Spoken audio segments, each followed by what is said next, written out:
Well, that sucked. So, Yeah. there's no other way really to put it. Like, it's is the season great? Can we look back on it fondly? Yes. Did it add badly too? Also, yes. And we're gonna break it down for all of you to listen to.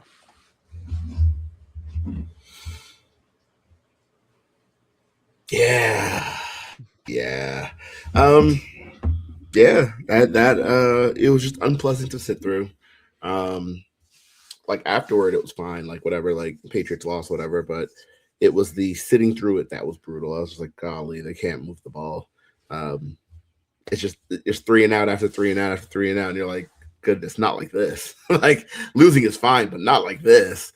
So yeah, that was something. But end of the day, the game ends, the confetti's raining down, your team didn't win, and all things considered, like I don't know, I didn't really mind all that much, like after the fact.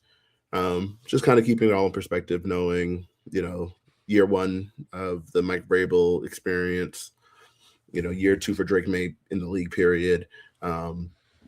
Team, no team relied more on rookies all year long than the Patriots. So eventually that experience is going to show, and it happened to just to show in the biggest stage. He's doing that thing where he mutes himself again, folks. No, it's not actually me muting myself. Sometimes I knock the cord out of the mic. Yeah, but you lose like that in front of 125 million people. Everyone's gonna have an opinion, and that's actually been like the worst of it. It's like the chattering after the fact. I'm like, oh, that'd be like goodness. Like just before I jumped on, I saw a Giants fan just like yapping. And I'm like, well, y'all picking like second in the draft. What are we like? What is the chest out and look at you like, brother? Like, focus on the draft. You've been looking at the draft for like a month and a half. Also, your coach is John Harbaugh. Like, let's calm down with the chest puffing out and the look, they lost in the Super Bowl. Like, come on, man. Like, y'all ain't been in the Super Bowl since Obama first term. Like, please spare me. Yeah, like I literally saw one like. I saw one with the Giants too, where it's like your team was eliminated since October. Shut the fuck up. Big facts. I'm like, I don't know. Y'all were in a dogfight with the Raiders over who gets the first overall pick. I don't think now is the time for you to come out and try to victory lap the Patriots. I mean, God's sakes. Yeah, like the other thing too, like I've seen. I love how out of nowhere we've been used as this, like, we're the petty, we're the spoiled. Well, yeah, obviously you and I have been spoiled over the last 25 years, but like how it's mostly, I haven't even seen a single Seattle fan rub dirt in or anything. It's our wonderful neighbors in Western New York who decide all of a sudden, hey, you had a season where it was viewed as this. Now it's viewed as like, oh, schedule merchant, oh, this, oh, that, which to the schedule argument, I want to say, they don't pick who they play. Because here's how I looked at this game. For a lot of the people who hate this team, it was always a lose-lose for us. Think about it. We win, fraudulent championship, didn't deserve to be there. But the most craziest take I think I saw today was people saying, oh, if you put Bo Nix on the Patriots, they win the Super Bowl, no problem. I'm like, I'm starting to think Denver Bronco fans don't know ball outside of Denver. Well, I mean,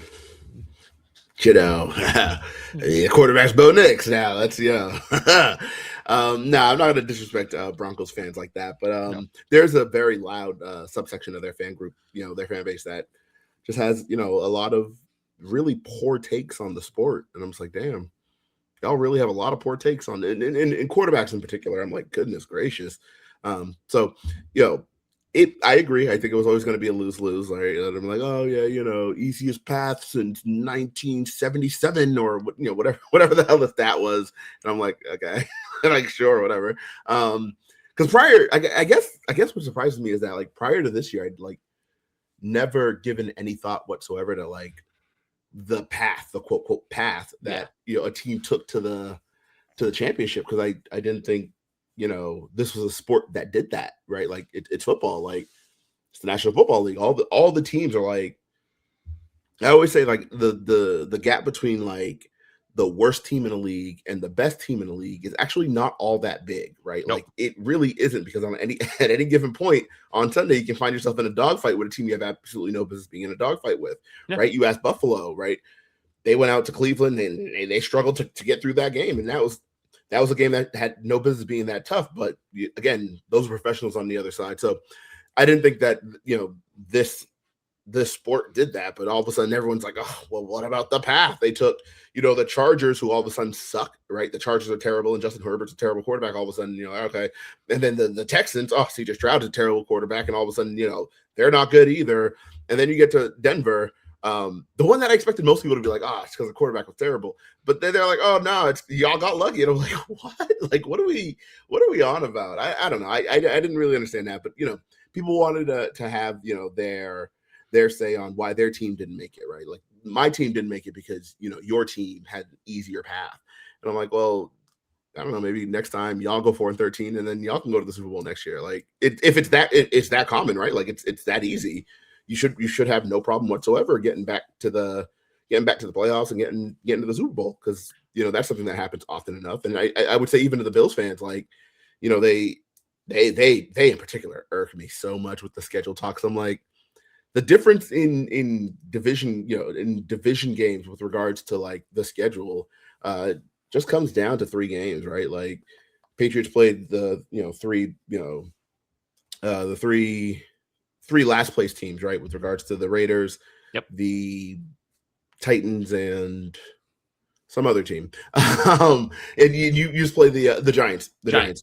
And they're like, oh yeah, but outside of that, they played the same game. So I think it's just hilarious that, like, Bills fans are like, oh, look at the path, like, oh, so easiest schedule in the world. And Broncos fans as well, they're like, oh, easiest in the world, because the Patriots were 32nd strength of schedule.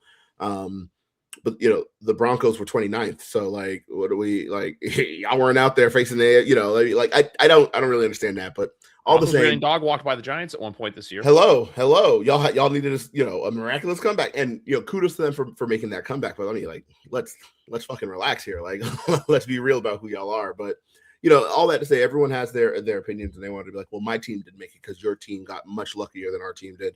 And so for them, I'm sure it was a very cathartic watch. They were like, you see, I knew it. I knew they'd be terrible, and I was right all along. I was like, all right, cool. But that's kind of what it is after Super Bowl loss, right? Like, the winners get to kind of victory lap, and that's good for them. And I hope the Seahawks fans are out there, like, going through their bookmarks and shitting on all the Pats fans. Like, by all means, y'all earn that. But I mean, everybody else, shut the fuck up. Y'all season's been over the last month and a half. Like, I don't really want to hear it from y'all, but on we go. So the best interaction I saw that I quote tweeted that I got no response from, because I know I cooked with it, was some Bills girl being nothing but silence from their fans. And someone said, Bills played 14 of those same teams but lost to the Dolphins and the Falcons. That's why it wasn't them with the Pats past the Super Bowl. And someone said, and the same person, unfortunately, Bills were just not good enough this season. It's okay. I'm glad they made the coaching change. I'm excited about the new staff and looking forward to the coming season, to where I say, if they just weren't good enough, why did you lose to the Falcons? Yeah. Why did you go to Miami and get embarrassed by Tua? Because here's the thing. It's not like, you lost to the Michael Penix Falcons. Well, the Patriots, yes, obviously had their hands full. That was also just Drake London being Drake London. But you know what I mean? Where, like, the Cleveland game, even with Denver too, Christmas night, almost losing to Chris Olajuwon, for the love of God. Yeah. There's just some funny, silly instances with fans, and also to the cell phone of the putting Stephon Diggs Patriots jersey over his Bills photo of the AFC Championship one, where it's just like, you guys are slowly becoming even though I've seen the whole, Josh Allen would be this. So I'm like, well, yeah, would be right. Yeah. Last night's game would have been so much better with the Bills in it. I'm sorry. I just don't think anyone was beating Seattle that night. I just don't think, unless your name's the Rams, I don't think anyone was beating the Seahawks the Sunday night, And before we get into the bad of the schedule, like what happened in the game, besides the obvious with Agent Zero and his flowers, because Jesus Christ, he saved that game from being a ungodly belting.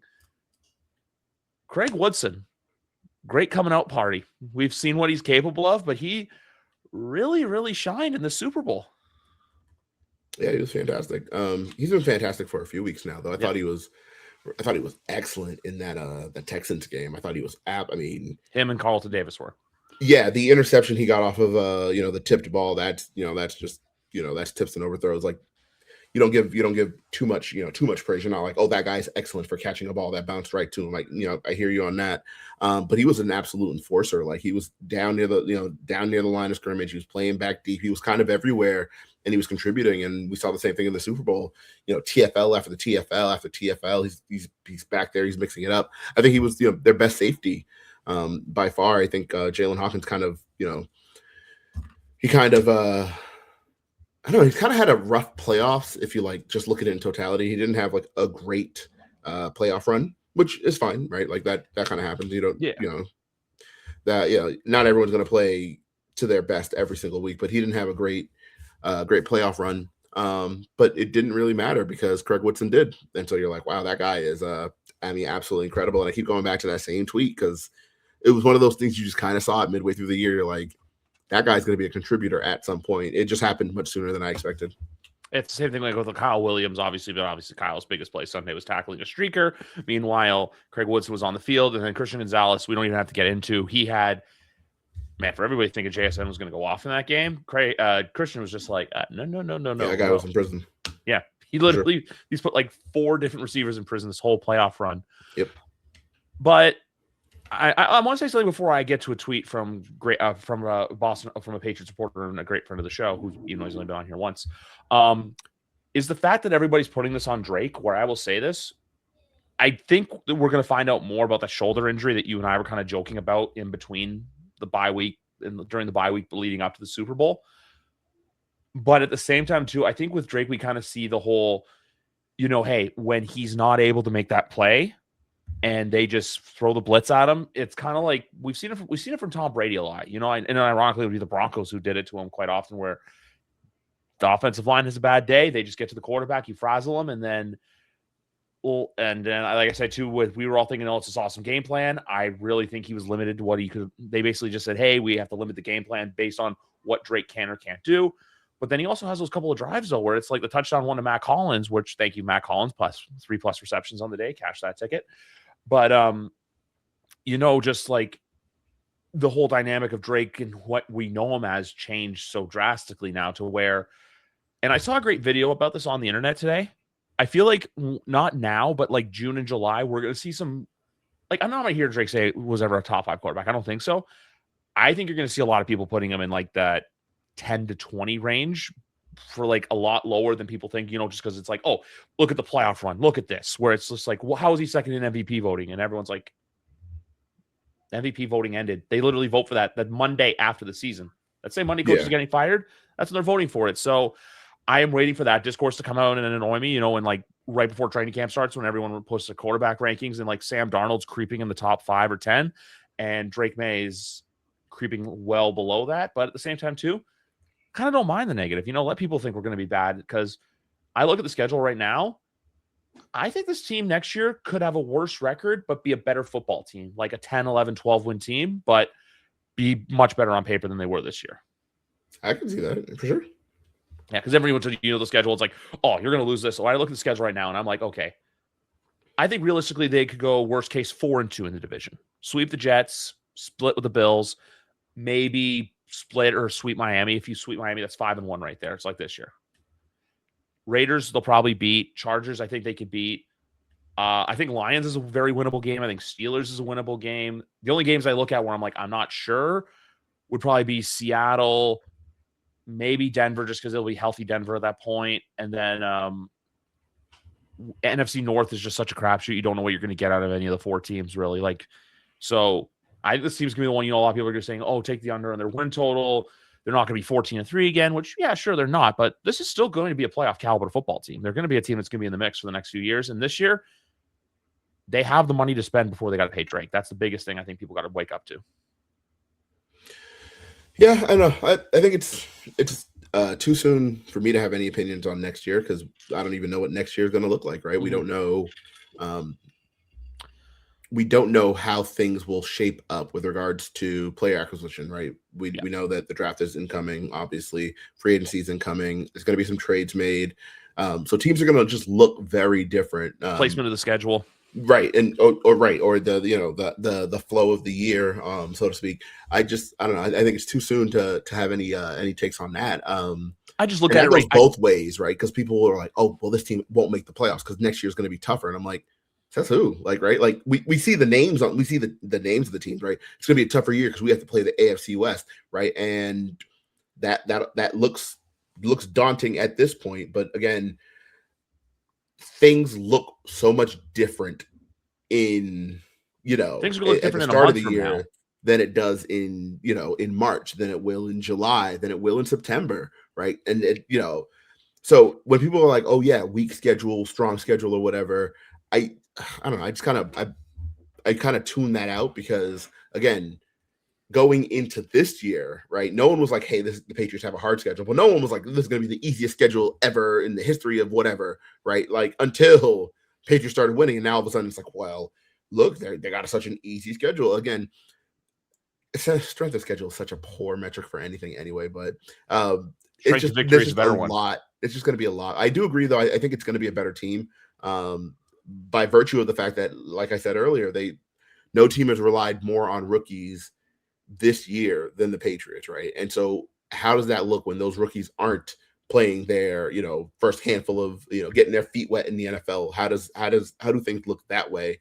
How does it look when, guys get healthy, guys get back healthy, who weren't healthy, or, guys find different roles or different niches? Like, what does it look like with a year of development under the belt, right? Like, that's a question that, that is yet to be answered. And until that gets answered, I'm not trying to hear any of the nonsense of like, well, the Patriots are definitely going to fall back to earth and because I'm like, really, with all that's just wish cashing, right? Like, you just hope that happens, right? Like, you don't like the Patriots, so you're kind of just hoping like, all right, y'all gonna come back to earth, and then I can get back to talking shit to the Patriots fans online without any rebuttal. But I don't know, feels like cope. Feels like cope. Yeah. Especially when it's coming from, again, the Bills fans. Jesus, help us, right? Because I just think it's crazy that, like, a team that had to fire, that moved on from their head coach, who has a GM who's like beefing with the receiver on the roster, and they got Cookies Man over there as their top receiver. Like, it's just crazy to me that they're like, no, doesn't matter. None of that matters,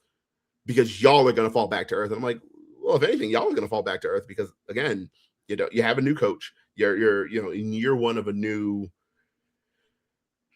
era, right? A new era. So funny, because the Bills used to play a new era. Anyways, you're in year one of a new era, with a coach who I don't think he's that gifted an offensive mind, right? We're talking about Joe Brady, Yeah. Mesh Man, as I call him. I don't see it to where we can just be like, well, it doesn't matter. Let's just pencil the Bills in for, the playoffs and the division and all that. I'm like, let's kind of wait to see what the roster looks like, because again, the reason that the Bills have been on vacation for 3.5 weeks is because their roster wasn't that good, right? Like, and you can say what you want about the Patriots, but again, the Patriots weren't trotting out Mecole Hardman and Elijah Moore in like clutch situations where like, oh, we got to get out there and get the ghost of Gabe Davis is out there running around. Like, what? Like, again, they didn't have a very good roster, right? They had a great offensive line. They obviously have a very good quarterback. Great, but again, when it's crunch time and we're like, oh, where's Dalton Kincaid for the 8th week in a row, or we're throwing up Hail Marys to Dawson Knox and coming down on Dawson Knox for not making a catch that he's never made in his entire career.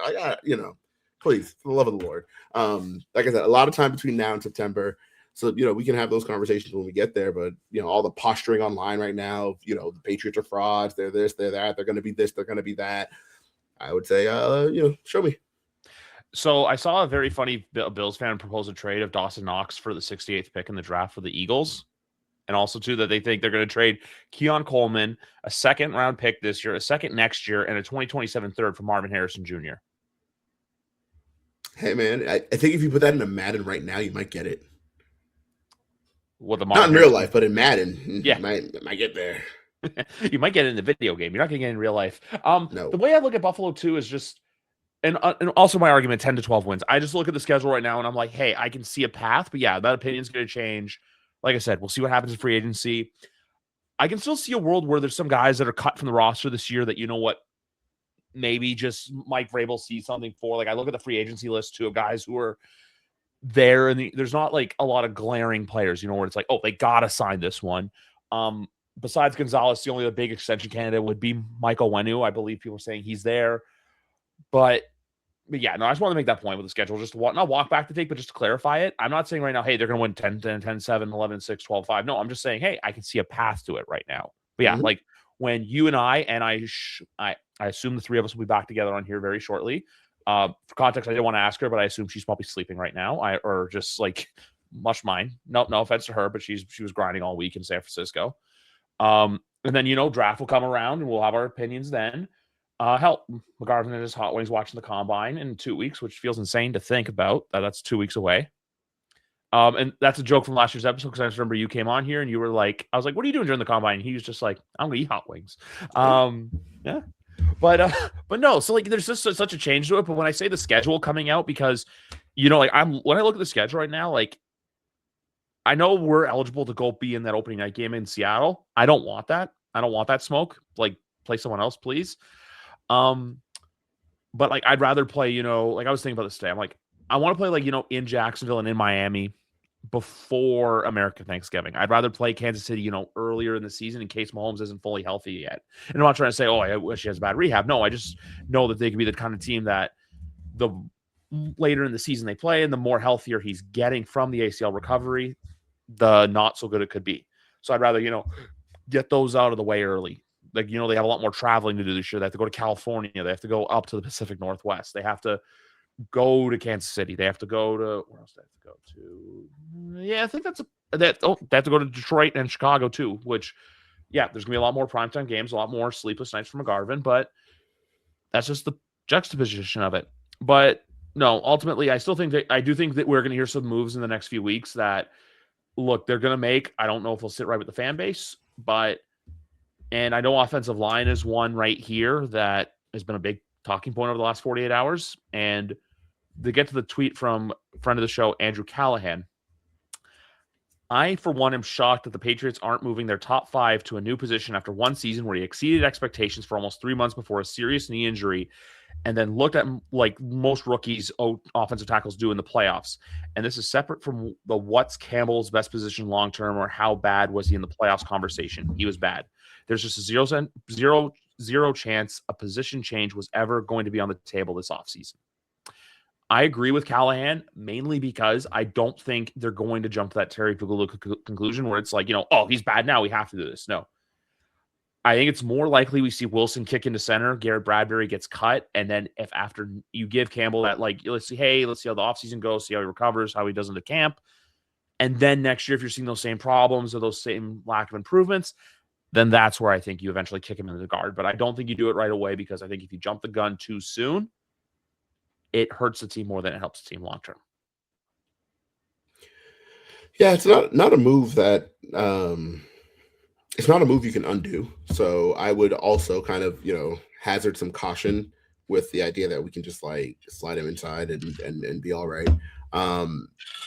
Yeah, I've thought since the beginning though. I was like, the knee injury, just mattered more than anyone knew, right? And of course, you can't say that in the aftermath of a Super Bowl loss because then everyone's like, oh, well, you're just making excuses. And I'm like, yeah, okay, sure, whatever. So I guess in a few months, we're all going to revisit this take and be like, well, actually, maybe that mattered a little more. Just because we have a guy who tore his MCL, missed a month and then came back because it was playoff time, right? Yep. And he was out there and he just looked terrible, right? He just didn't play super well. So, I don't anticipate that they're going to do anything at that position. I think they're going to draft the tackle. I think they have to draft the tackle, right? They don't really have a third tackle on the roster. Morgan Moses is going to be 36. It's going to be time to draft the tackle. I just don't know that them drafting a tackle has anything to do with Will Campbell. I hate that that's considered old, yet you and I are only a few years younger than him. Huh? I hate that he's considered old, yet you and I are like, what, 3 or 4 years younger than him? Yeah, I know, right? Look at this ancient specimen. So they're gonna make a move there. As far as the other side, though, and a player who I know must have been ecstatic the last 48 hours, as Will Campbell's just getting taken behind the woodshed. Jared Wilson's just like skating. He's like, oh shit, like it's not me. And I thought he played really poorly in the Super Bowl. I think he had a worse Legitimately his Super worst Bowl game. than he had a worse Super Bowl than Campbell did. Right, but people are only going to go back to that pressure number, right? That first number they put out. Next Gen Stats had him at surrendering 14 pressures. I didn't see 14 pressures. No. I saw 8, but I don't know how they're scoring it versus how I'm scoring it, but I only counted 8. I thought Jared Wilson played really poorly though. But I've also thought Jared Wilson's played really poorly for like most of the year. And there's a growing sentiment that it's fine if he plays poorly because like he's actually a center. So just move him in the center and all will be well. That's just not really how it works, right? Like he wasn't playing poorly because he was playing out of position. He was playing poorly because he was playing poorly, right? Like he was having the same trouble anchoring against bull rushes. He was just whiffing. I mean, absolutely whiffing, picking up stunts. And that was year long. And that doesn't really change much. Like if you're having trouble picking up stunts, moving inside doesn't mean you have less trouble picking up stunts. You just pick up you have trouble picking up stunts from a different spot on the field as opposed to where you were before. So I just with him, I'm more like, okay, I thought he was someone who could compete right away for the center starting position. And then they Garrett Bradbury kind of took hold of it and just went. It would not surprise me at all if Garrett Bradbury kind of hangs onto it again. But no matter what happens with Bradbury, he could be a training camp cut too. Who, Garrett Bradbury? Yeah. Yeah, I just don't really know why you would. Because again, what have you seen out of Jared Wilson where you're like, well, he's just gonna be a start center. We'll be fine there, right? I was just looking at those uncalled for, not uncalled for, but those like caught off guard cuts like late in the year where you're like, oh, like they have a plan. Yeah, but those usually they usually catch you off guard because you're not anticipating a certain player has risen up the ranks. So you're like, all right, cool. Would it surprise me if Jared Wilson started repping at center and then all of a sudden like Garrett Bradbury got moved? I guess not, because maybe they'd make the decision like, oh, it's go time there. But at no point last year, this past off season, did he compete for that starting center job, right? At no point was it like, oh, Garrett Bradbury, he's going to be in competition with Jared Wilson there. Jared Wilson kind of he was a backup for the bulk of training camp up until he kind of took over the job, like I think it was the third week into camp after, Cole Strange started struggling. And so they're like, okay, we're going to stick, Jared at left guard and we're going to roll with that configuration. But that feels more out of necessity than anything because the Patriots simply don't have another guard on the roster that you can start. Ben Brown played well in relief. But I don't really like that guy anyway. I don't think he's that good. So I don't know. I'm curious to see what they kind of do, but I think either way you spin it, I think they need a new left guard in the worst way. Personally, I'd be looking more towards a veteran and an Elijah Vera-Tucker, someone in that mold where you don't have the rookie left side because let's tell the truth here. It was awful. It was so bad in the playoffs, that rookie left side, because like guys are just getting killed over there and there's nothing you can do. There's no one you can insert. There's no one you can pull. It's just like, yeah, we're just going to be out there getting killed because like our left side is seeing stuff they've never seen before, right? Because they're playing their 16th, 17th, 18th games of the year and they've never seen this before. And, and I will, will defer a little to, to Jared Wilson. He had the ankle sprain. I think it was the week in Cincinnati. I think he also, got hurt in Cincinnati. He had the concussion. No, he also had a high ankle that he had missed. And it looked really bad because it was the same week we lost Will Campbell. I think that was against Cincinnati because I remember the reports had come out that for Wilson it was an ankle. They were hoping that it wasn't anything major. Yeah. And then for Campbell they were like MCL. So I would hope they add a new guard. I know some people are like, oh, you got to draft a guard. I don't think that really fixes the problem. I think you need to like get you a veteran. You just need someone who kind of knows the position, so he's not learning on the job the same way Jared Wilson had to this year. Yeah, because like when you look at the line right now, Will Campbell's going to be your left tackle. Then you have Jared Wilson. I think maybe. So then do you kick him to? So then are you saying you kick him to center and then Garrett Bradbury? You kind of have there's like a stopgap as like a more of a depth role. Well, as of right this moment, if I were in charge, Yeah. I would simply find a new left guard and keep everyone else the same. Like, I'm gonna be so real with you, because like again, I don't know that we've seen anything out of Jared Wilson where you're like, hey, this is the guy that we have to get on the field and he has to be our new center. Like, sure, you drafted him at the position, in the third round, so that's fairly, valuable draft pick that you used on that player, but I just haven't seen anything that makes me think like, oh yeah, we have to have Jared, no matter what configuration of our line, 58 has to be on it like that. I didn't see that. So if I were in charge right this minute, I would look for a veteran option there and then kind of let Jared Wilson develop more from the sidelines until he's kind of ready to take that step. Right now, it feels like people want him in at center because he was drafted to be the center of the future. And so they're like, oh, you got to put him on. And I'm like, yeah, but like, he's not that good. Like right this minute, he's just not that good. So like, and I think we can and we should be very honest about that. Like, I know we don't want to feel like we're crapping on players or anything like that. But if we're looking and you want to like, you want to forecast what the team is going to do in free agency, or you want to forecast what the team is going to do in mock drafts or in the draft or anything like that, or players they could look to acquire at the start of the new league year, I think it behooves you to take a critical look and not just look at what we hope will happen. Like, our hope is that Jared Wilson is the center of the future. All of the tape from this past year, and obviously what he's done in college, nothing in it screams, hey, this is the guy we have to get on the field right this minute, because he hasn't been that good. Yeah, he was a 4th round draft pick too. So it's like, that's where I was almost getting at with guard. I think if you want to draft a lineman in that position, you do it day 3. You take a flyer on a guy, and if he works out, great. If not, you know what? Those day 3 picks, if they don't work out, it is what it is. I look at David Edwards just because, like we say too, if you can kind of chip away from the Buffalo Bills and just weaken that offensive line, because that's a really good offensive line, you could do that as well. And with the Morgan Moses thing, I also like everyone's saying, 31, you got to draft a tackle. You got to get a tackle. I'd honestly rather go defensive end at 31, or trade back in the beginning of the 2nd round because, a team really needs to trade at Chambliss or another random quarterback, a team that's like picking early day 2 where they're like, hey, we didn't get a quarterback in our first pick. We want to go get a quarterback. You can do that as well. The other thing too with Will is just obviously, look, he didn't talk Sunday night, cleared the air up, and got a great article here from Sophie. I slept on it. I watched it. I know where I need to get better, and I'll move on.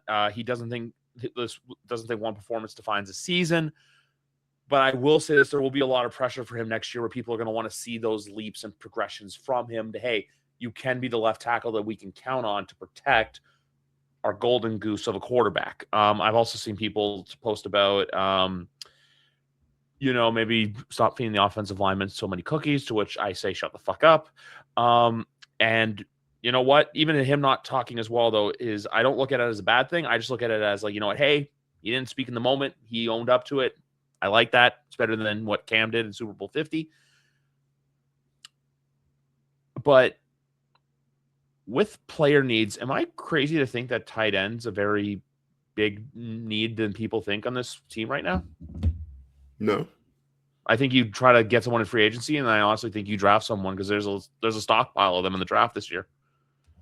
Yeah, I would go ahead and just draft a couple guys. I would just draft 2 guys and roll with Hunter Henry. I know that Hooper's a free agent. Yesterday, David Njoku was like a big, he made the announcement that he wasn't going to resign, and I think Cleveland told him, like, saying, hey, we're not resigning. And he is technically in the final year of his deal. I know he has some void years, and so like there's some question about that, but basically he's going to be a free agent anyway. And he's just kind of let everyone know, like, I'm not going back to Cleveland. And I know he's a popular name.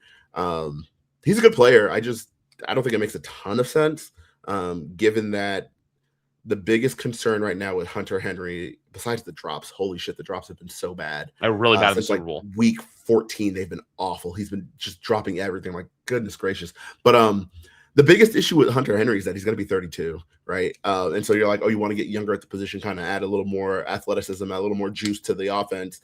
I just don't know that signing 30-year-old, David Njoku to a long-term deal, and keeping Hunter Henry at 32 on a long, on the rest of his deal makes a ton of sense, because at that point you have now 2 tight ends over 30 years old, and then next year you're kind of in the same spot where now David Njoku would be 31 and Hunter Henry's pushing 33, and you still need to add some juice to that room. So I would personally pass on David Njoku, even though I think he's a good player. I just think it would come down to him or Hunter Henry, and nothing I've seen makes me think the team is inclined to move on from Hunter Henry. He's a captain. He's one of your more reliable players, through the early portion of the year. Got 1 year left on his deal. Yeah, like I don't know. I don't think that makes a ton of sense. Obviously I've been very vocal about my love for Kyle Pitts. I think he makes a ton of sense because Kyle Pitts is going to be 26. I think he's 25 right now. He's going to be 26 in the middle of next season. So like, that's a guy that you go ahead and add some youth to the room, add some explosiveness. Like that is a player that you go out and get. I just don't know that, David Njoku makes a ton of sense if you're going to keep Hunter Henry. Of course, if you want to move on from Hunter Henry and replace him with David Njoku, fine. I just don't really think that's realistic. Yeah, like I thought David Njoku would be a cool option, and also to screw you for saying 30. He's already 32, considering I just turned 32 less than 2 months ago. But even though I know you're older than me, but no, he signed a 3-year, $27 million contract in the 2023 offseason. So he's got. So here's what we got with him. He's his base is 7.15. His signing bonus is 2.5. There's a bunch of bonuses in there. The cap hit though is 11.750.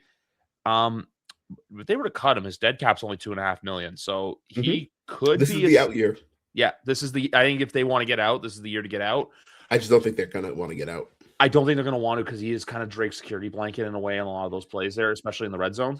He's also, he's serviceable. It may what matters more than I think, I was thrilled when he signed here in 2021. Absolutely. I mean, great player for what he's. For what he has meant to this team. Stuck throughout the shit. He was here. But I think what matters more than anyone else care. Like people on the internet don't care about this because like we're just prognosticating what we see from out here. I just think that him being a captain just matters a lot. I can't imagine that a year after being voted a 2 years, he's been a captain 2 years in a row. He's one of your more veteran players. He's been here a while. You need a tight end. You don't have anyone else. He's blocking from snaps. I can't imagine that that's a guy that they're going to be itching to get rid of. Yeah, like that's the thing too, where it's like, hey, it's a cheap contract. It's like, yeah, the cap hit is quite a bit, but they still have a significant amount of cap room. I know there's some stuff with people are saying, oh, they could like void certain guarantees and move some stuff around. The Patriots don't ever seem to operate that kind of way, where they just kind of like, if anything, they maybe just move it into a signing bonus instead of just voiding certain things. But yeah, I just don't see a world where they cut Hunter Henry. I think it's just, hey, you let him ride out this year the contract, and then either next year you sign him to a very cheap veteran deal, or you cut ties and you let him walk. It was also too because look, there's the whole stuff with the what was I gonna say? Like besides him being Drake's security blanket, I know from off the field the wives are friends and like all the I learned more about Patriots off-field stuff this year than I have in years past. I just think you basically keep him. Sign a Kyle Pitts or someone else if someone else becomes available. I personally like Oscar Delp out of Georgia as one of the tight ends to draft this year. I've been seeing a lot of mocks where probably you can get him in round 3, round 4. Hell, even take another one. Do what you did in 2020. Just hope it pans out a little bit better than Keenan and Asiasi did. Don't draft those guys. Draft good tight ends. And I believe there's another kid from Michigan as well that's like in the conversation for that. I also look besides edge and linebacker. I think deep corner and safety depth, I think, is another position that they're probably going to look at in the draft. I really think this year you're not going to see, a mix of heavy offense draft or heavy defense. I think you're really going to see a healthy mix of offensive and defensive drafting this year. But then when it comes to like the big shocking move, it's like we spoke about with Pat on Thursday. Would Max Crosby be a great move to make? Yes. I really think if they're making a big gamble move, I think it's going to be for a wide receiver and not an edge player. That's interesting. Who's the target there at wide receiver? Do we like? I guess my question is like, who is available? I'm going to say this right now. I love how everyone's throwing Justin Jefferson's name out there. I don't think he's going. I don't think he's available. Yeah. No. Unless they were to you basically get a golden goose's haul for that. I think I want to say AJ Brown, but I really have a feeling they're going to work it out in Philly, or he's going to stay for another year. Because also too, Money wise, I just don't think it makes sense for them to move him. I'm going to look that one up. The other one I look at too, just because this organization is run by a bit of an idiot, in the one I've been harping about on the show, look, would George Pickens be awesome? Yes. But I don't know if I want to deal with, I don't know if I want to pay $30 million for George Pickens. That's why I would rather, ask Dallas, what would it take to get CeeDee Lamb off the hands? And remember too, this is a team as well that traded Amari Cooper for CeeDee Lamb. With AJ Brown, he is not a free agent until 2030. If they were to cut him this year, the dead cap hit for 2026, $72 million, and then $27 million, then 15, and then 5. So I don't think AJ Brown's getting traded. Yeah, that seems like an understatement. Yeah, that's not happening. As far as CeeDee Lamb, that'd be sick, but it's Dallas, so that's just not going to happen. Yeah, I just don't think it's going to happen. When I look at a name, I'm like, who's a random name that you can see that you could see potentially, an out of the blue trade, kind of like the D-Hop trade with Houston in 2020. Oh yeah, the one that sent him to Arizona. And if got Bill O'Brien fired. What a terrible trade that was. Yeah. Especially because the thing I remember most about that day is David Johnson. David Johnson got announced first. They were like, "Oh, David Johnson's being traded to the Texans," and everyone, myself included, I was like, "Holy shit! What a haul! Good for the Texans! Like that's gonna be pretty good." Because back then he was still like pretty good, right? You're like, "All right, what'd y'all give up?" And then the other shoe dropped, and it was like, "Oh, DeAndre Hopkins going back the other way." I was like, "Oh, that's a fucking terrible trade! Like, why would you do that? Fucking dummies! I swear." Almost kind of like the Jalen Ramsey trade from this year, where it was like, oh yeah, Jalen Ramsey is being sent to Pittsburgh. You're like, oh my god, that's a good trade. Jalen Ramsey, Joey Porter, Minka Fitzpatrick. And they're like, oh yeah, Minka Fitzpatrick's heading back the other way. And you're like, well, now I hate it. Now I can't stand that trade. The other players I would look at, for example, but one's in division, so I doubt it happens, like Garrett Wilson. One I would like is Chris Olave. I just don't think the Saints are going to move on from him because you need a wide receiver to build your team around, especially if you have still. Was Tyler Shuck a good quarterback? Yes. I think I still need a full season out of him to see if, hey, is he the guy, or are you going to draft someone next year? Also, yes. And you're not just going to get rid of him there. Yeah. And then Mike Evans and Chris Godwin are other names, but I just think Mike Evans is either retiring or he's a Buccaneer for life. Those guys is going to be available. I guess I don't know when we think about like guys who will be available that you can acquire via trade, it is always going to be someone completely out of the blue. Because I don't think Marvin Harrison Jr. is going to get traded. I don't think Arizona either. Arizona's stupid. They're not that stupid. A lot of they have a new I think he's going to flourish with Mike LaFleur.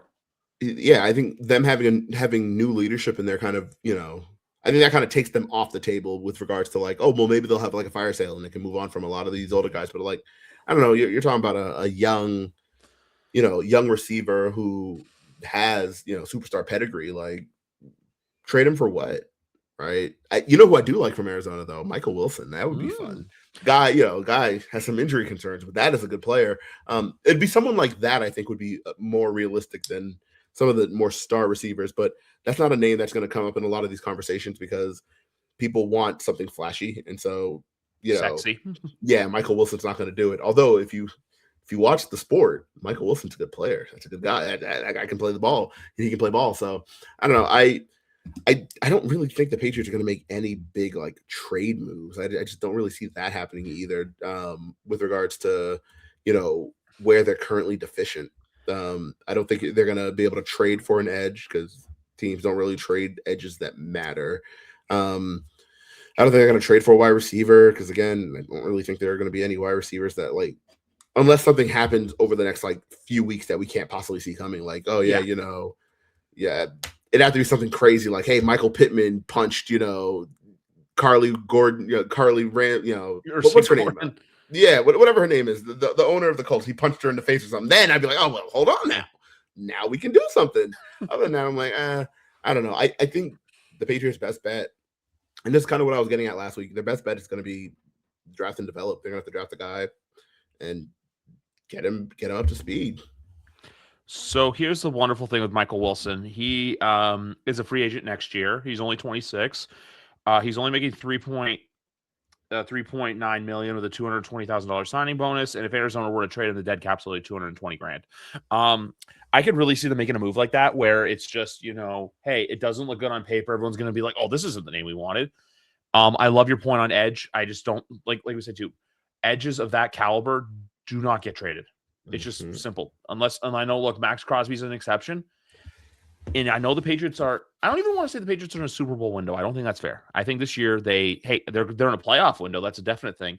But if they make a name to where next year they're back in this conversation again, and you know what, our season goes till the end of January, middle of February, then I think the window opens. I don't think there's any way to say, hey, the Patriots, they're a Super Bowl caliber team now. It's like, yeah, I think they have a Super Bowl caliber defense, but I think offensively they need some work before they reach that pinnacle. And if they can, and here's the other thing too, is the trade argument.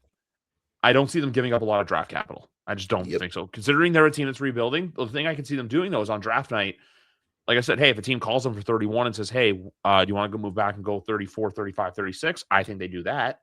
I just don't think they're going to do something crazy like trading for Max Crosby. Like, I honestly can see like a team like Detroit doing that. A team, where it's like, hey, they need to use him to get over the hump, because they're a team where I think if next year it doesn't happen, there's going to be the questions about that team's going to get louder and louder, as it's like, hey, was 2023 your best year?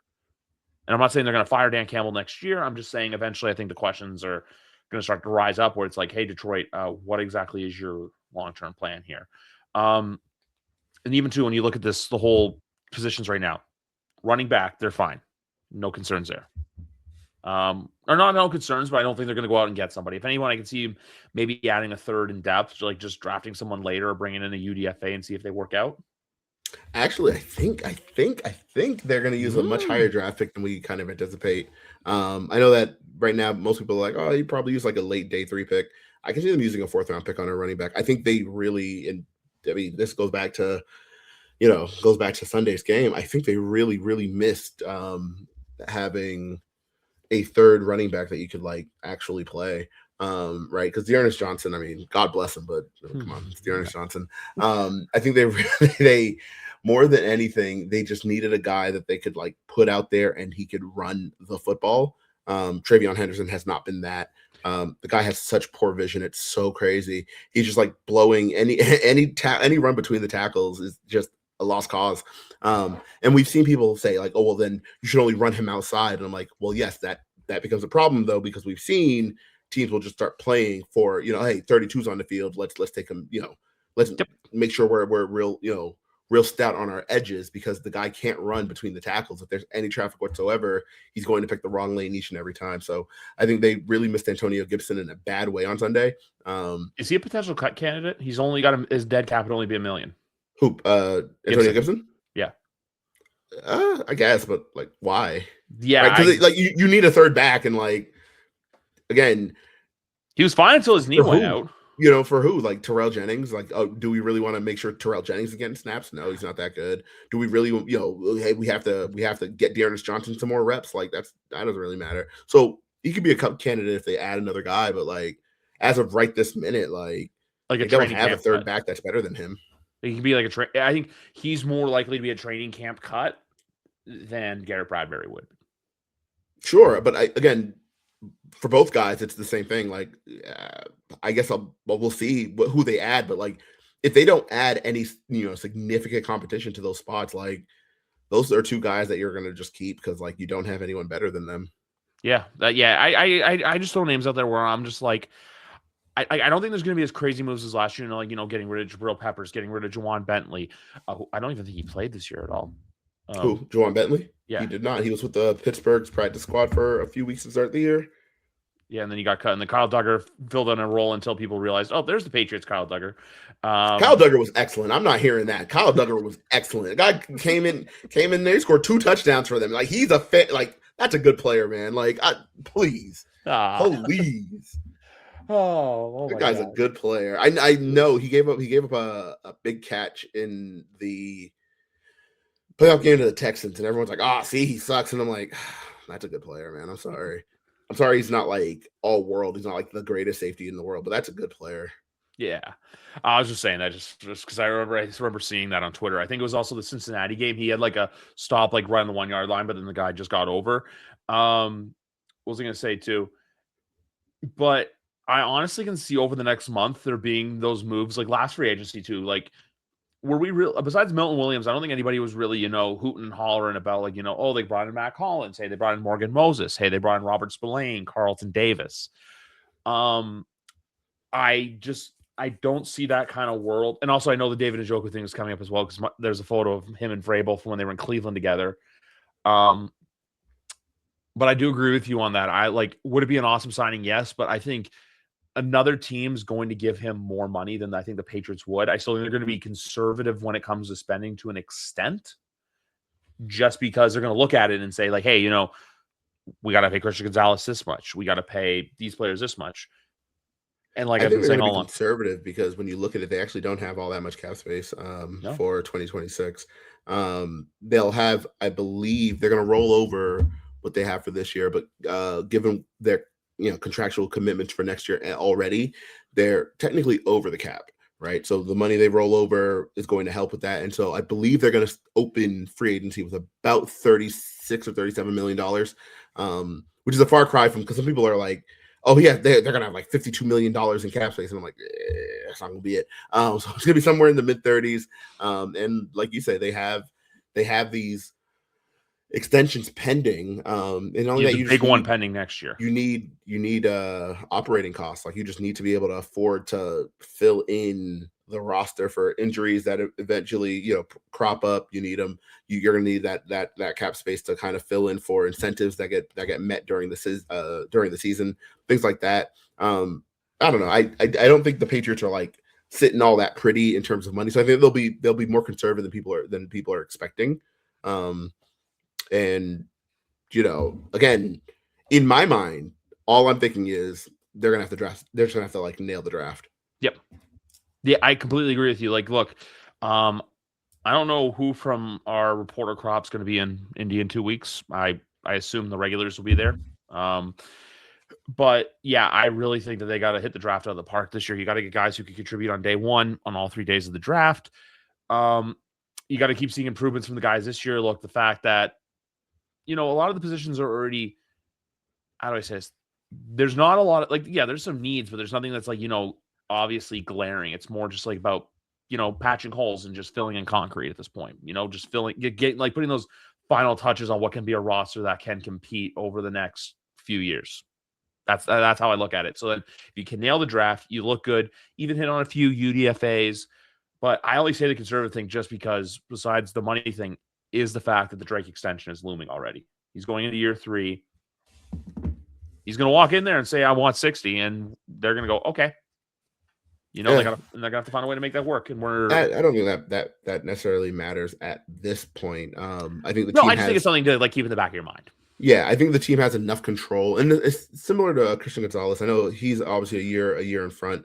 The team has enough control that I don't think they'll be pressed about, what money they have to pay those guys. I think they've kind of showed their hand on how they plan to handle the Christian Gonzalez extension. And that is that I think he won't get extended this offseason, but he'll get extended next offseason, and it'll be a fairly big one. And we see that because they signed Carlton Davis to a 3-year deal that really amounts to a 2-year deal for the money that he's getting. And from the looks of it, the way that contract is structured, it'll take us straight into Christian Gonzalez. So they're like, hey, we're not paying a huge cornerback salary, so let's go out and put a big cornerback salary on there in Carlton Davis. And then when his time is up, which is going to be after next year, and we can get out of that, we can get out of that contract pretty easily. Then you replace his big cornerback number with Christian Gonzalez's big cornerback number. And to that point, I think they draft a cornerback this year for that reason. Yeah, I just think you needed to for the depth. Like, you just need it for that, break glass in case of emergency, because we've already seen it as well. We just hope, Craig Woodson took the leap. Who's the other Cal rookie they got last year's draft? I'm blanking on his name. No, he was the only one. The other Cal player they had was Jalen Hawkins. That's right. I just thought there was another player out of Cal that drafted as well. Yeah, which was going to bleed into the next thing I want to talk to you about. I have a list of the free agents right here. I'm not going to go over all of them, just more or less the obvious ones. We'll start with him. Hawkins, do you re-sign him or do you let him walk?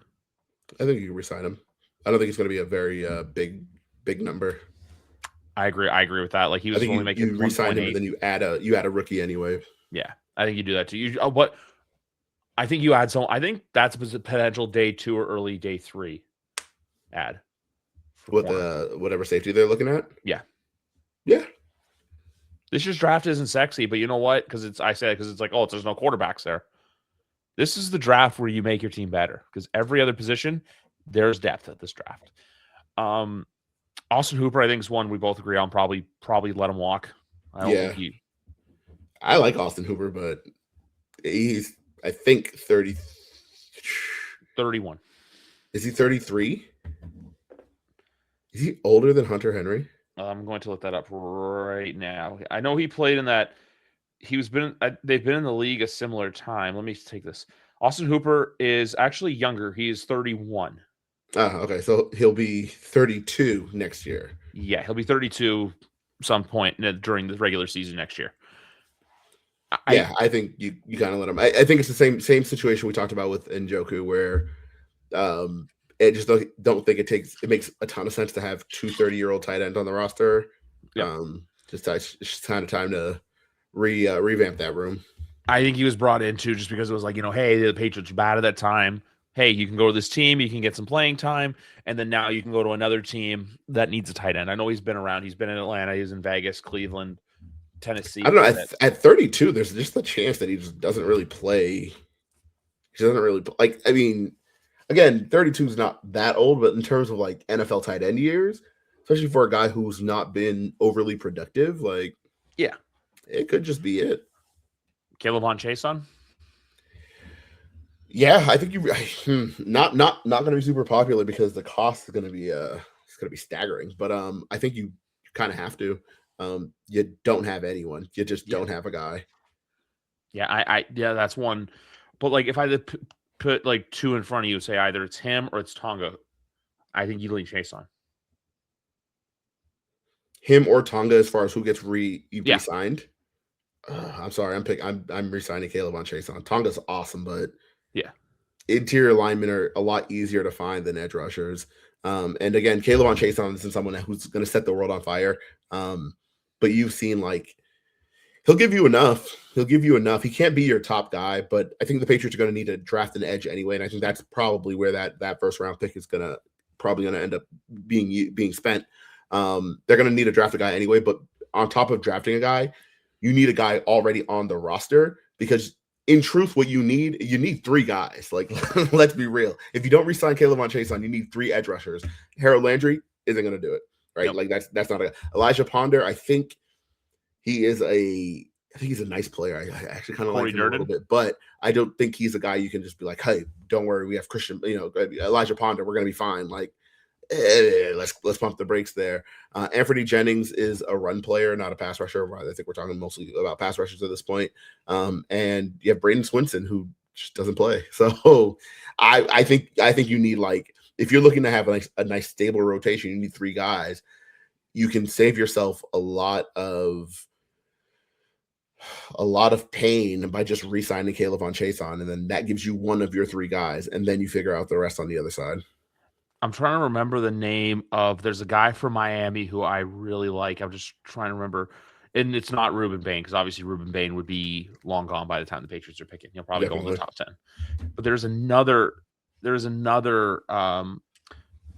Miami defensive end. I'm just blanking on his name right now. Who it could be? Who's the guy? It's the one who lined up opposite Bain in the lineup this year.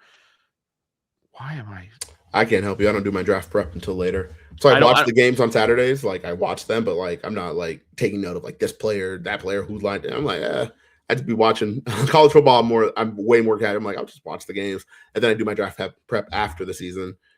I have a really good friend who's like he was born and raised in Miami. He's a Hurricane season ticket holder, and he was telling me about him. That's why I was just trying to see like, hey, that's who I would want to go with for for just the purpose of the draft. But now, like, I'll do more of my drafts. I'll like start to look at players too, once combine rolls around and see like, hey, who sticks up from there, pro days, all that stuff. I think for right now, I was just trying to figure out, hey, who's getting the invites to the combine. But yeah, no, Kairos Tonga is an awesome story, but yeah, I do think that's a player that you can move on from. Just like we're saying, there's depth, more depth at defensive end, at defensive line than there is defensive end. He's also not someone who would. He's not a big extension, like big money extension guy. I think he's someone you can easily resign, and that you won't be bothered by that. Like he's making 2.1 this year. $5 million. You're like, eh. Yeah. I think this is a cheap one. I don't know how popular it's going to be, but I think you give, and he's an RFA too, though, but I think you give Jack Gibbons a reasonably cheap extension. I think you do that. Me? Yeah. Brother. He's got to go. He has got to go. I am not a Jack Gibbons head. I am sorry. I think he has his moments. But goodness, on the other side of those moments, you're like, holy shit, brother. You got to play the sport. You got to play the sport. I thought he played poorly in the Super Bowl. I thought he played poorly like throughout the year. But Patriots need help at linebacker. So I guess you can make the argument there. Like, well, he knows the system and all, but I'm like, yeah, but he's just like not that good. I'm not in on Jack Gibbons. The only other one I think it would be cheap, but I think even then, save your $3 million and kind of go elsewhere. Yeah, he's making 1.3 this year. So if you can get him for like the same or like 2, I would do it. I think if you go any higher, I don't think you do it. Then the only other name I see on here that makes like any sense would be Vidarian Lowe. Obviously, he really impressed me this year. If you bring him back and you have him in that swing tackle role, I'm completely okay with it. I don't think you have him bring in and expect him to start. Just, hey, when your name's called, be ready to go. You know where I stand on Vidarian Lowe. That guy is that guy gets way too much crap. He's a serviceable player. Yeah, he's a good player. Like, I know you like him, I like him. Sophie likes him. Yeah. That's like the one thing the three of us agree upon is, hey, we all like Vidarian Lowe. Yeah, and like the only other name on here that I would entertain, just because I know it's you, is Jaquelin Roy. I like Jaquelin Roy. I do. I really do. I think he might be an RFA, right? Like, how many years has he been in the league? He's 3 years. He's 25. Yeah. So RFA, I think you tender him at right of first refusal. No one's gonna you're not gonna have any concerns with that. So that's what $2.5 million. You're like, yeah, fine. You're fine. I like Jaquelin Roy though. Although that defensive interior, that room is a little juiced right now, right? You have Corey Durden. I thought guy has been phenomenal. I like him a lot.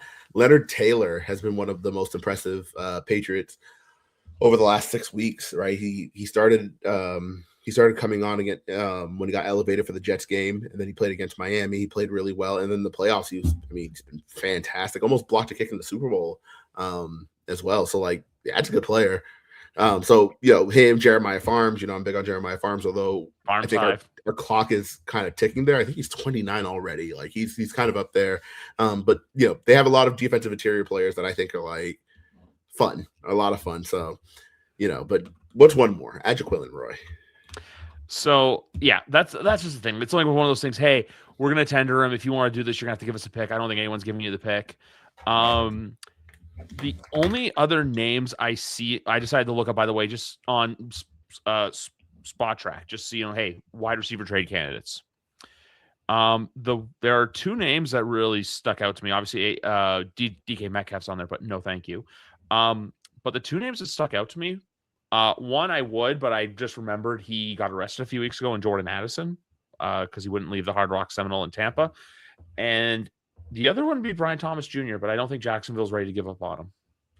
I know production went way down, but nor do I think they should. I think he has just too much talent, and you could just say he had a bad year and kind of work off that. If he does become available, though, I'd send pick 31. I'm sorry. Then again, I'm not a stickler about draft picks. I'm like, I'd send 31 and just kind of move on with my day. I would be more of a stickler if they had the season where if the Patriots went, 8-9, we're picking 16, 17, 18. Yep. Then I'd be, hey, keep the pick. Yep. But pick at the back of the first, you're like, look. Personally, I'm hoping they trade down anyway. But I hope if they don't, like, You know what to do. If they're picking for the first time on Friday, by all means. Yeah, I'm not mad at that. And then the other name you mentioned, Jordan Addison, guy has some real issues, huh? Yeah. Yeah, that's unfortunate. That is unfortunate. But he was my favorite receiver coming out of his draft class. It was him, Zay Flowers, and JSN. They were grouped. But I remember at one point I was going to like, get paid Jordan Addison offseason. is like my guy. Like that guy was going to be the guy. I still think he's been fantastic. He's kind of a head case, no? He's a head case. Unfortunately, James Pierce Jr. is a head case. That was very tragic to see. Yeah, I think James Pierce Jr. is an example of something that I've been a take that I've been cultivating for the last like 3.5 years. In that, I think that character concerns, right? Like character concerns, pre-draft are like 182-0. Like they just don't miss. They'll be like, this player has character concerns. A player drops because of character concerns, and then like within 2 years he's doing some shit, and you're like, oh, that's why, huh? Like those are the character concerns. Because you even think about a player that I really love. I love Christian Barmore, one of my favorite Patriots, and he fell to the second round, explicitly because there were some concerns about his character. They're like, he's not, not so great. I remember Greg Bedard had gone on. He had said something on the radio or something to that effect, and kind of alluded to there being like some character issues with him and whatever. And none of that bore out the first few years. And then obviously had a situation with, the arrest that'll be, kind of arraigned and settled in court over the next, month and a half. Yep.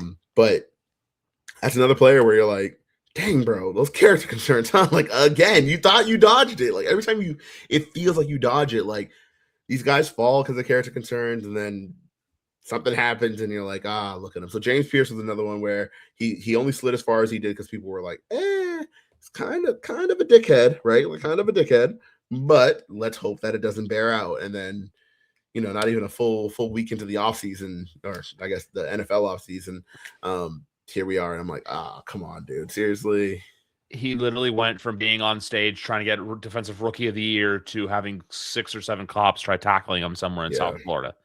Yeah, he was giving him hell too. Good for him too. Good for him. Giving him hell. But that entire situation is obviously very sad. And you hate to see a player, throw his life away like that, but also like keep your fucking hands to yourself, dude. Hello? Yeah. Yeah. And like with the Christian Barmore one, I know we spoke about it, but we'll see what happens with it. But like we said, if anything of that proves to be true, this he can't be on the football team anymore. Look, is he a great player? Yeah, but at the same time too, character outweighs anything else. Just because that's the thing when you hear the draft. Well, no, I don't know if I buy that. I think like on paper that makes a ton of sense. Teams just don't care though. Like let's fair. Like NFL teams just like don't like if it's really really bad, right? Like they'll obviously have to make step in, make a move, and do what you got to do. But Barmore's situation, you hate to say it, but like no one's dead, and there's no like visual proof, right? Or visual proof in the media. Yeah, I agree. Yeah, I think until we get that, the Patriots are going to be content to kind of just like sweep it under the rug because no one wants to say it because like no one wants to think their team is like capable of that. But I'm like literally every NFL team will do it where something will happen. They'll be like, hey, we're going to wait for the facts. And if the facts never come out, and by facts, I mean visual evidence. If that never comes out, then because court wise, it's going to get settled, right? It's it's not going to be. And his agents kind of already came out and said it like, we're working through the settlement on this one. It's like pretty sure he's Nicole Lynn as his agent. Who for Barmore? Yeah, I'm pretty sure. His lawyer had already come out like, hey, we're working through, through the settlement on that. And it's like, yeah, I know. Like y'all gonna write yourselves a nice fat little check, and the whole thing's gonna go away. And unless unless pictures come out, which have been mentioned, like we have there's visual evidence there. If that ever comes to light, then I think the Patriots will make a move. I think otherwise, like it's gonna be one of those things there in on a Friday afternoon, like June 19th of this year, absolutely nothing else is going to go on, and we're going to hear that like it's been settled, and that'll be the end of it because kind of that's unfortunately the world that we live in, where if you don't see it, people aren't gonna care enough to make us think about it. Yeah, it's kind of the same thing too with the Stephon Diggs stuff as well. Even though, look, I don't know what's going on with him and Cardi B. That just kind of came up out of nowhere too. But something about them breaking up because like one of his baby mamas was like in the front row at the Super Bowl or something like that. I don't know. Oh. That guy's interesting. Oh, I was not privy to any of that. No, Thank the Lord. neither was I.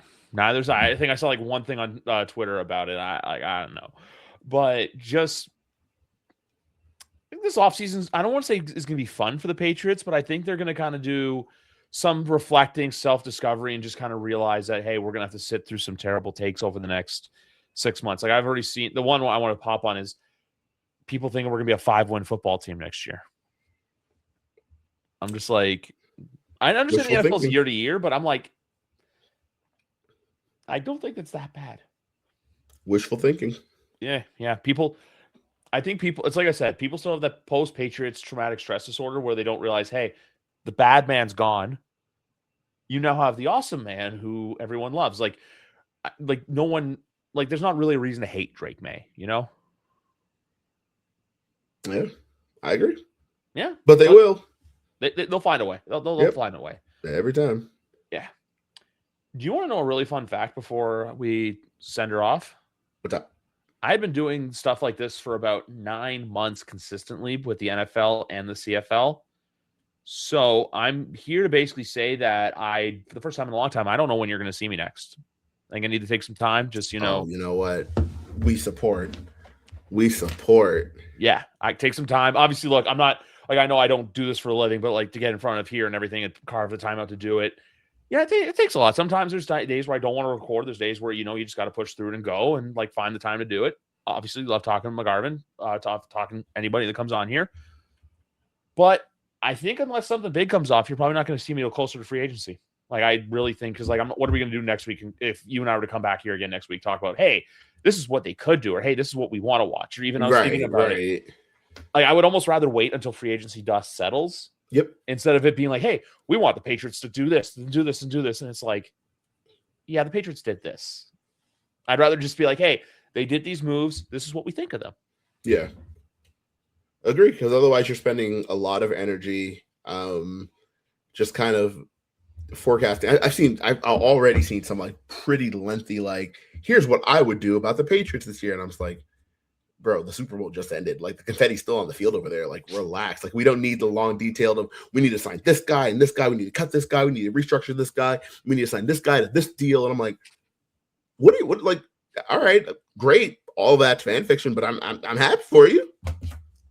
We want our friend to sleep. She needs her rest. Like she needs rest. She needs, and look, I know I keep saying that, but we all know she's worked very hard and wrote some really a bunch of awesome content over the course of the playoffs. But I'm just like, let the other reporters take a breath, spend some time with family. You know, the year's over. Now's the time to rest. Has Seattle had their parade yet? I don't even think so. Do I wish McGarvin were able to call him sick to his job this week? Yes. Did he get to do that though? Sadly not, even though he might still do it just because.